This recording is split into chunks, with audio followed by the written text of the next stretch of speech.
Hey, happy Wednesday, everyone. Welcome to Techstrong Gang Live. Great to have you on. We have a lot to talk about today. You know, we're living it every day. It just seems, I don't know if the news is just crazier or I'm crazier or a little bit of both, but there's certainly so much going on in the world. We have a hard time just filtering it and keeping it to three different segments. But we've got our three for today, and we've got a great gang to talk about it with. Let me introduce you to our gang. We have Teri Robinson, sans glasses. She usually has her glasses on. Hi, Teri. There you go. Now that's the Teri we know. We have Barbara Roos. Barbara, welcome back. Of course, our man in the Valley, Jon Swartz, and sitting up at the foundation of it all, our Chief Content Officer, Mike Vizard. Gang, welcome. Happy Wednesday to you all. I hope it's not snowing. It's not too cold. It's warming back up here in Florida.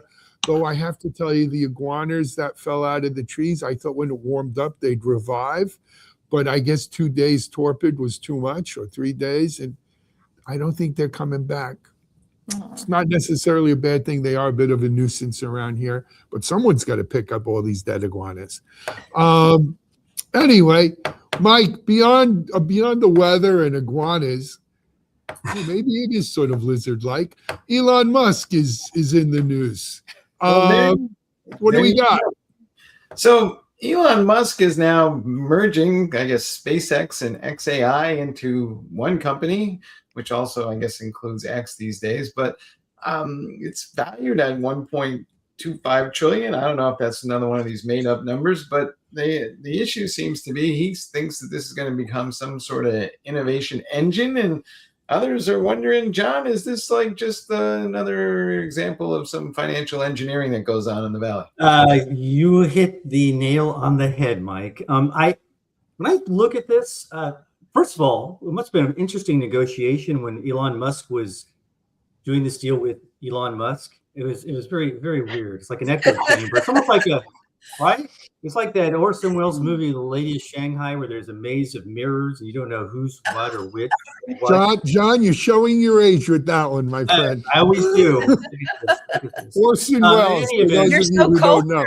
In any event, this innovation engine, the idea that Musk says, and I have three versions of what might happen based on who I talk to, or who you talk to, or who you listen to. So he has this innovation idea to bypass Earth's power restraints by launching this massive network of solar-powered data centers into orbits.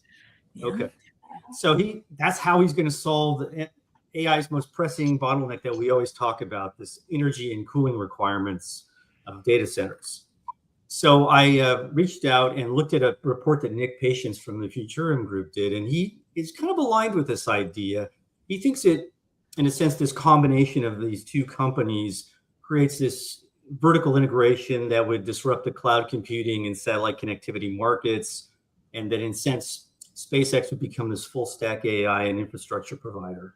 Okay, that's his viewpoint. Then we talk about the financial prism and the analysts. So they look at this as a kind of it's a strategic bailout for XAI, which is just burning through capital to keep pace with OpenAI and Google.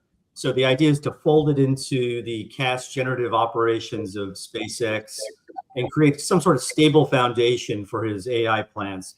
And yet those AI plans include a potential IPO in June of 2026, when incidentally he turns 55 years old, and this coincides with a planetary alignments. That's how he thinks. Okay. And then there's the last version, and I will mercifully end this. Dan Ives, our friend at Wedbush, the very colorful Dan Ives, looks at it as kind of maybe even more of a conglomeration, almost like a Frankenstein monster, where Tesla would be involved. Tesla has announced it's going to invest $2 billion into XAI to create this AI juggernaut. But what Ives is kind of hinting at is maybe this whole thing, his constellation or galaxy of companies are all splattered into one behemoth. Sounds like acquisition strategy looking for a way to monetize. And in the case of XAI, was absolutely necessary. But all I heard you say was that I can watch AI porn while I'm driving now. Is that what? Oh no. There's interplanetary Well, travel. you don't now, Mike. You're not doing that now. But I mean, this is anyway. The 1.25 trillion is a very interesting number. You notice how these numbers are always so nice and round and perfect. Yeah. Well, but here's the thing. 1 trillion of that is probably just SpaceX by itself. Because hate Elon Musk, love Elon Musk. SpaceX has been a success at the level of giving us some reliable, lift into orbit capability that we were lacking with the end of the space shuttle program. Had we not had that, we'd be totally dependent on the Russians, basically, which is not a very heartwarming or comfortable thought. So you got to give him credit for that. But let's face it, you don't think he has fantasies that he's Tony Stark or someone, Sure. and he's putting this all together? But here's the other point. Yes, XAI is kind of like my boat. It's a hole in the water that we throw money into, right? The fact of the matter is, for whatever reason, Tesla seems to be soured on being a car company anymore, right? After they went out. And I think that reason is they see all these Chinese electric car manufacturers that seem to have better range, cheaper, more features. And the only thing keeping them from flooding us in here is 100% tariffs on them. But with the rest of the world, expanding their trade options and not just the US, Tesla is not going to have a very big worldwide market compared to these other ones. So Tesla's kind of pivoting also into batteries and a non-AI, non-car business. Robotics, excuse me. Yes. You're right. Energy for the AI infrastructure. So Tesla, if you're an investor in Tesla, it's a little shaky as well. So what I think he's trying to do is take these two weak sisters and marry them to the strength that he has, which is SpaceX. And by the way, look, Bezos, Blue Origin, and the other, space companies out there are nipping at his heels on this stuff too.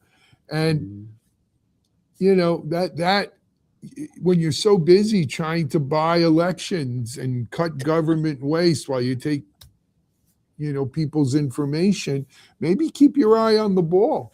You had three great companies there. Two of them are getting run to the ground.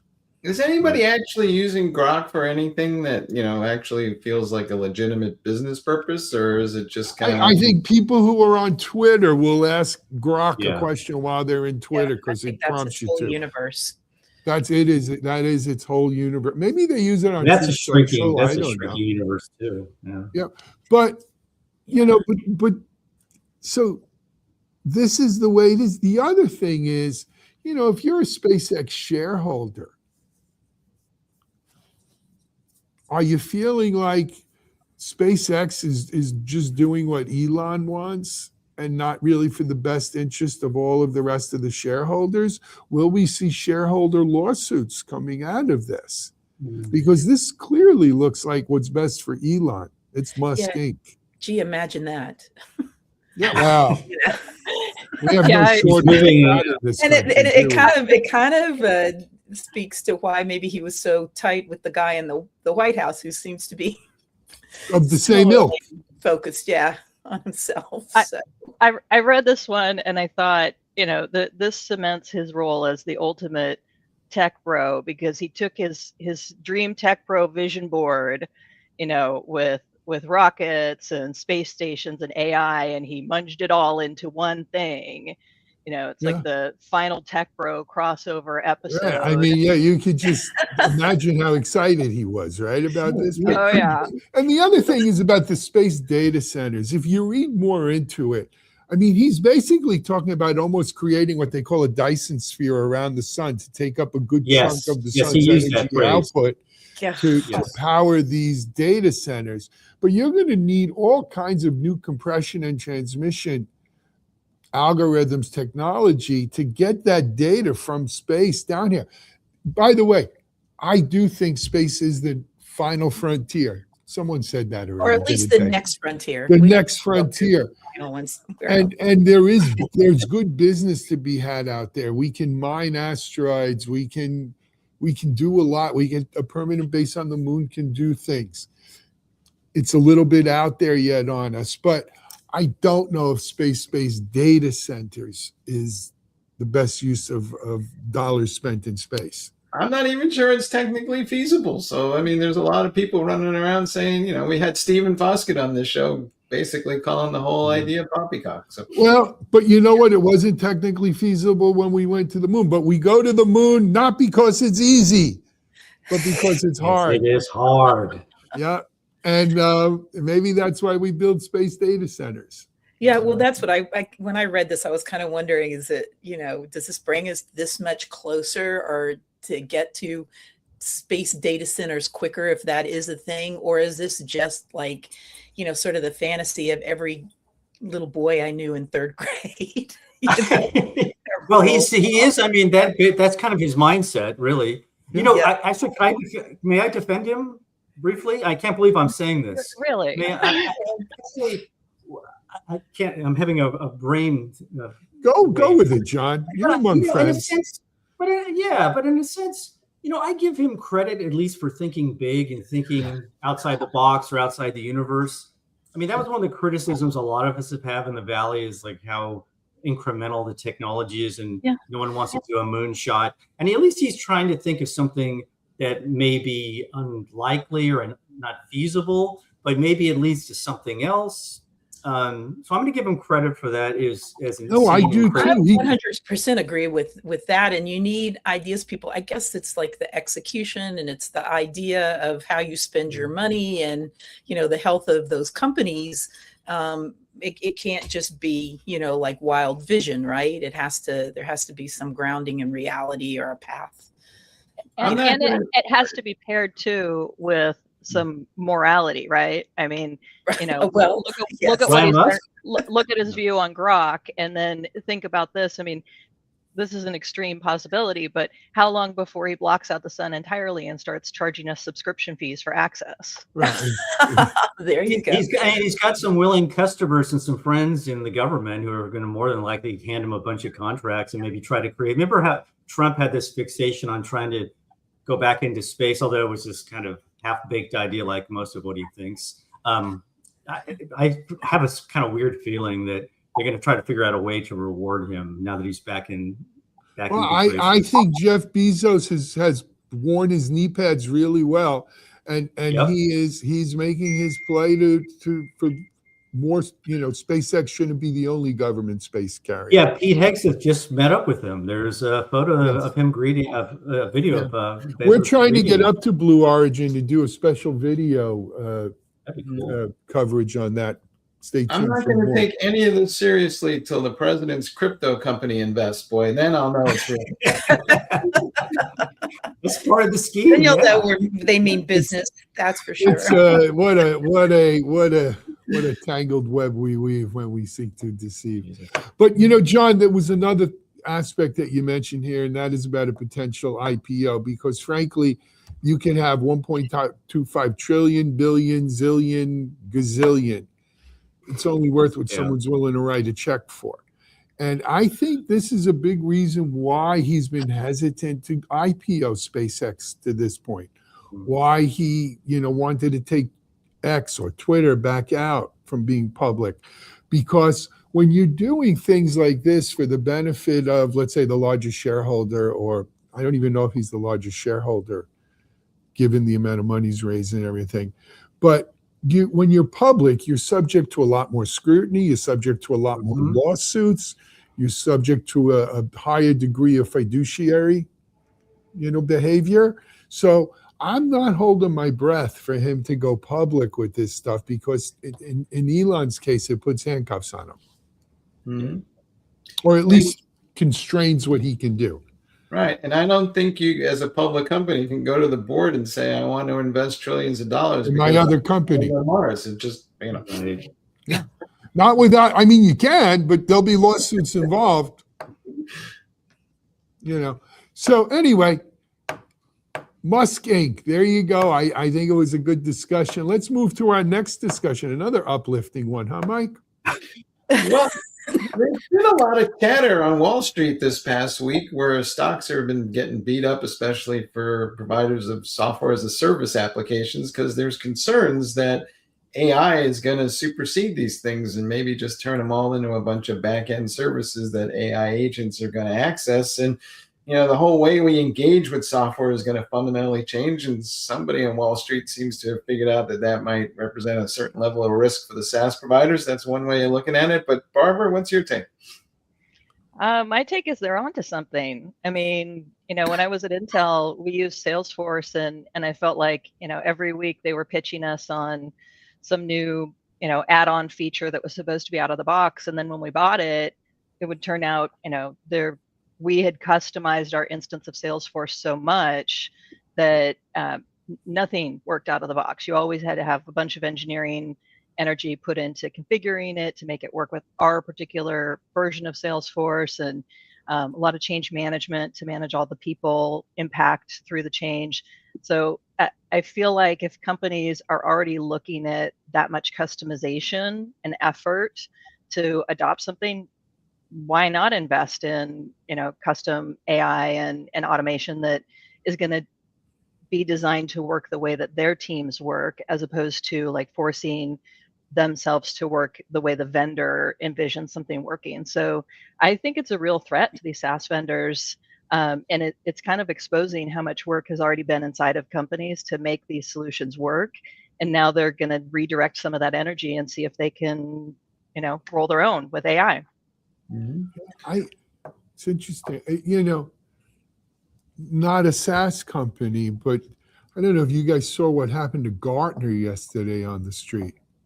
I mean, they were down 30% in the morning. I think they finished down still over 20% in one day.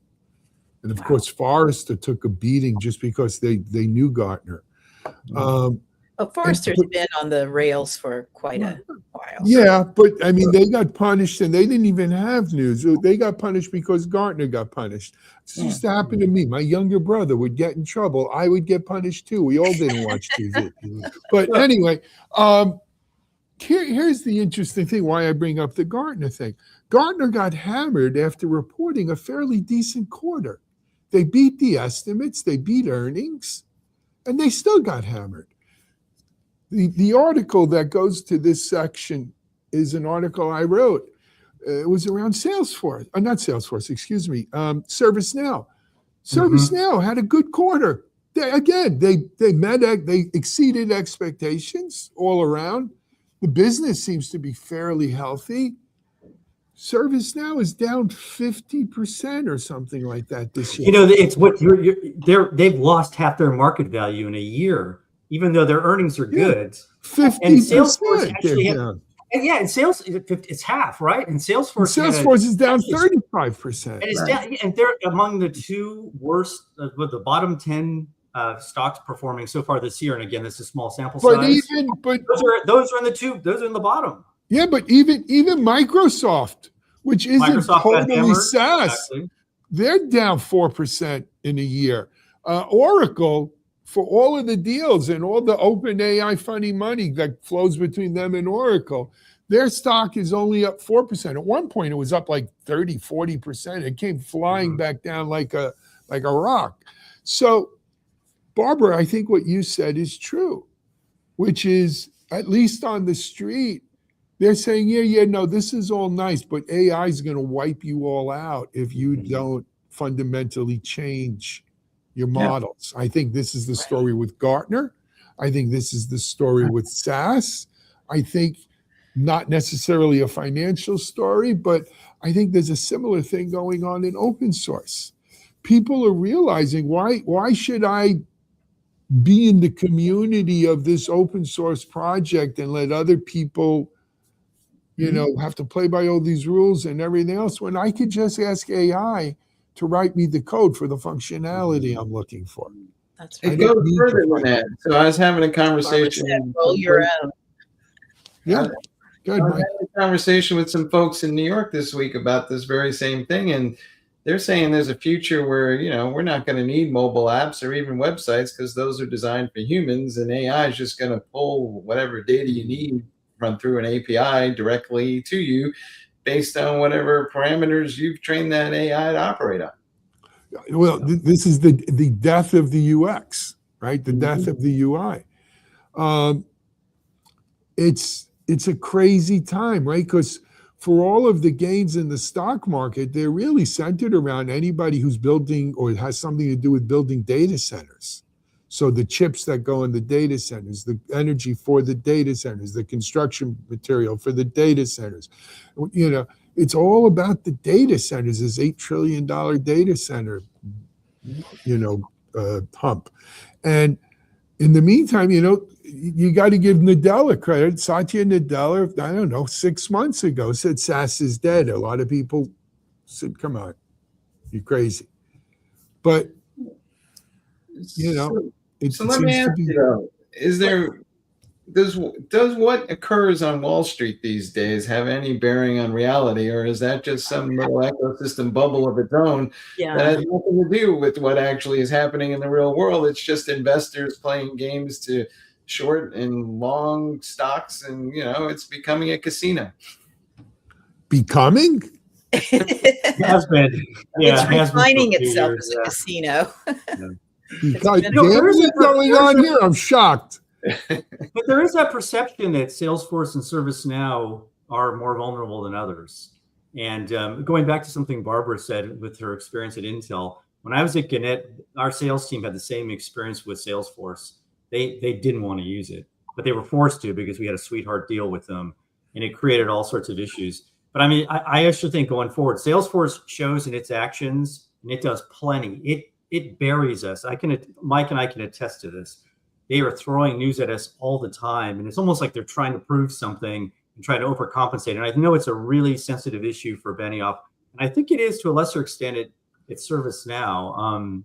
But so I think the market, John, wait, you're telling me Benioff is very sensitive and he's trying to overcompensate? Yes. He said, I would observe the following things about SaaS apps, and I think for most people, the first place you wind up engaging with an AI agent is through a SaaS app because it's easy and somebody built that, and Adobe has them, and Salesforce has them, and ServiceNow has them.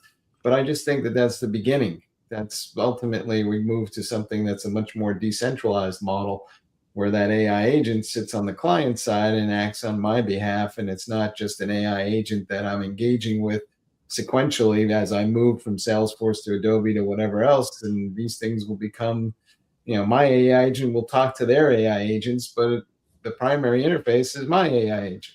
So, but no, is the primary interface your AI agent joining some AI agent only social network where they exchange and your AI agent gives up secrets about you or something? Well, see there. And starts and goes to church to the, what do they call the Crustafarians?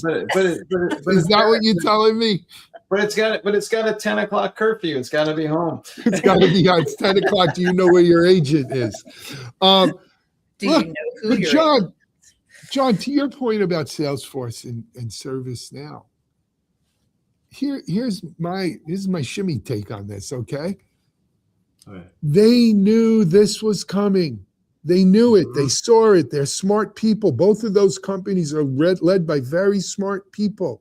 And they, a year ago, both of them came out big and said, we want to be your orchestrator of agents. We want to manage the agents. We want to manage not only our agents, but your agents, their agents, and everyone else's agents. They knew this is where it was going, and they were out in front with it. And I just feel like the market's not rewarding them for that, right? They're not.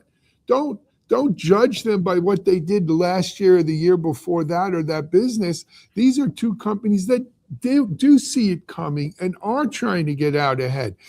Now, is the market or the street saying they failed in that? Or I think they're a victim. I think those two companies are a victim of the hype they created. Like they overcreated the hype. So then as a consequence, Wall Street doesn't forget these things and say, well, okay, prove it now. So I'm not saying that that it's hopeless. The situation is hopeless, but I think that's the time that we're at now is the prove it stage. Meanwhile, Barbara, to your point about Intel, poor little Intel, they already got spanked so hard they can't really go any lower, and they're actually making some progress, right? They're doing a lot better since I left, apparently. So that was the secret, I guess. Well, you think it was you? No, I don't think. I don't. Don't blame yourself. Don't blame yourself. But why would companies want to go? Why would you want to go public in this kind of atmosphere, right? Very hard to run a business with this kind of noise about running on the other side of you every time you wake up in the morning and you're trying to figure out an investment strategy and do the right thing by the business. But you got a bunch of Wall Street analysts and, shall we say, speculators just driving things one way or another based on God knows what. You know what, Mike? I said the same thing during the .com when I helped a company that we went public, and I realized that managing a company to the street's expectations quarter to quarter was not healthy for the long-term health of the company, and I think to a certain extent, and I'm no socialist or communist, but if 5-year plans or plans that don't have you tacking like a sailboat quarter to quarter, left to right, right to left, are better for the long-term stability of some of these companies. And there's something to be said for that. I just think what it comes down to is the companies that thrive are the ones that really anchor on doing the right thing for their customers. Exactly. And companies that are overly preoccupied with how Wall Street is going to react to their news are going to experience these wild swings, and they're going to lose, kind of their north.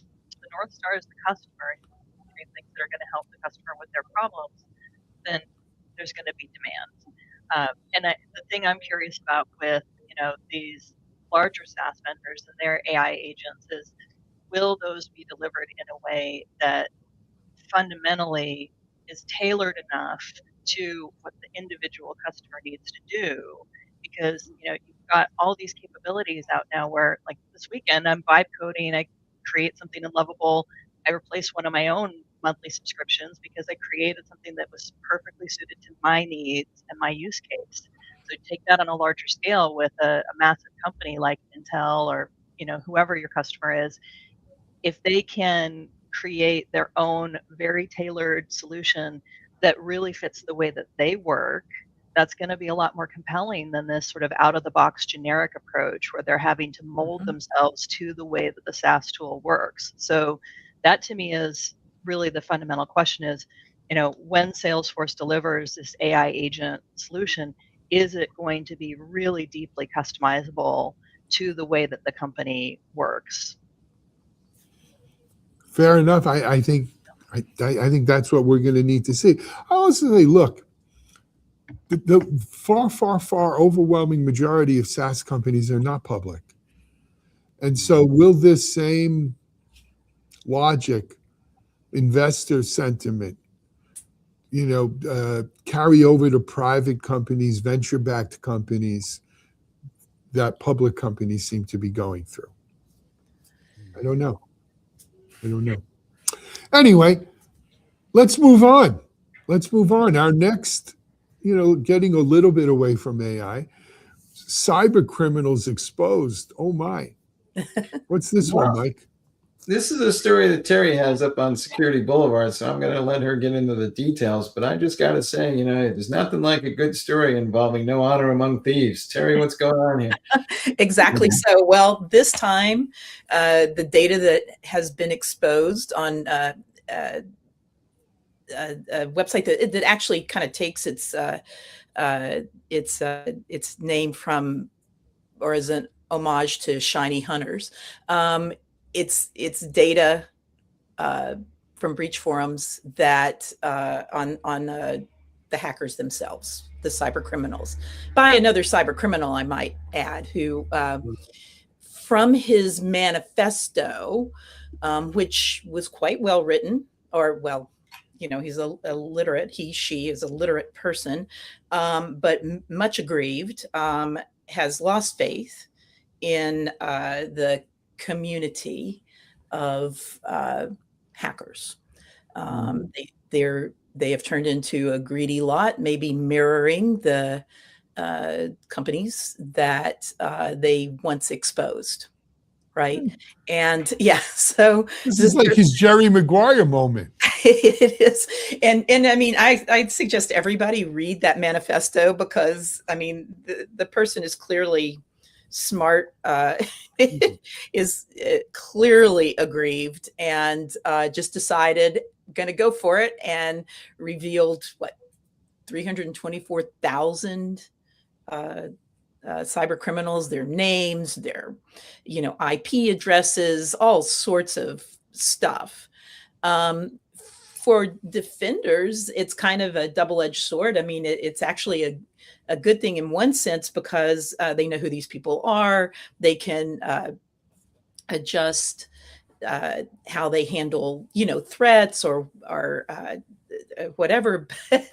But it's also it's going to change, because how it is in this market. All these cyber criminals or hacking groups or whatever, they disappear for a while when they get exposed, and then they come back as something else. We see that with ransomware gangs. We see that, with malware, and that they'll end up doing that, and they'll change the game. So all the threats that you thought you knew are no longer so relevant in your organization. So this is a story as old as time, though, right? So every time you have a revolution, the people want to fund the revolution, so they go start robbing banks. Then they're surprised when they're hanging out with the criminal element. Yeah. go see that, and yeah, and then there's so many in that same scenario, so many ideological differences, right?